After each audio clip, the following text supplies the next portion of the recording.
ہم آپ کی ملاقات کرواتے ہیں ایک ایسی خاتون سے جو کئی سالوں سے اپنے شوہر کے ساتھ ایک مضبوط رشتے میں زندگی گزار رہی ہیں۔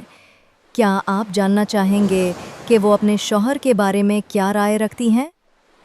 وہ کس طرح ان کی محبت کو بیان کرتی ہیں اور وہ کون سی خوبیاں ہیں جنہوں نے اس رشتے کو اتنا مضبوط اور پائیدار بنایا ہے؟ آئیے سنتے ہیں ان کی اپنی زبانی۔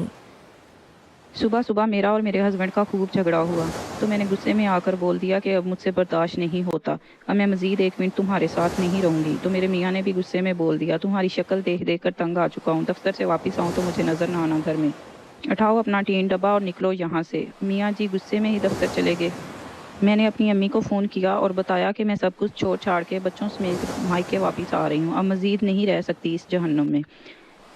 امی نے کہا بندے کی پتر بن کے آرام سے وہیں بیٹھ، تیری بڑی بہن بھی اپنے میاں سے لڑ کر آئی تھی اور اس ضد میں طلاق لے کر بیٹھی ہوئی ہے، اب تو نے بھی وہی ڈرامہ شروع کر دیا ہے، خبردار جو ادھر قدم بھی رکھا تو صلح کر لے میاں سے، اب وہ اتنا برا بھی نہیں ہے۔ امی نے لال جھنڈی دکھائی تو میری عقل ٹھکانے آئی، تو میں بہت زیادہ روئی، جب رو رو کے تھک گئی تو دل ہلکا ہو چکا تھا۔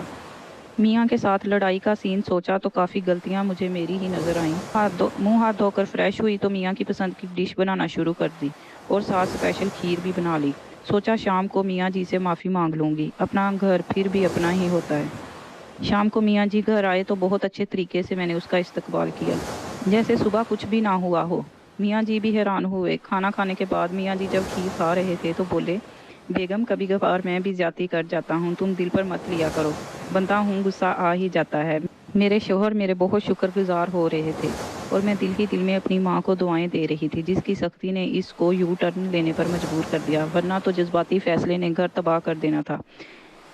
تب میں نے یہ سبق حاصل کیا کہ اگر والدین شادی شدہ اولاد کی ہر جائز ناجائز بات کو سپورٹ کرنا بند کر دیں تو رشتے بچ جاتے ہیں۔ صبح صبح میرا اور میرے ہسبینڈ کا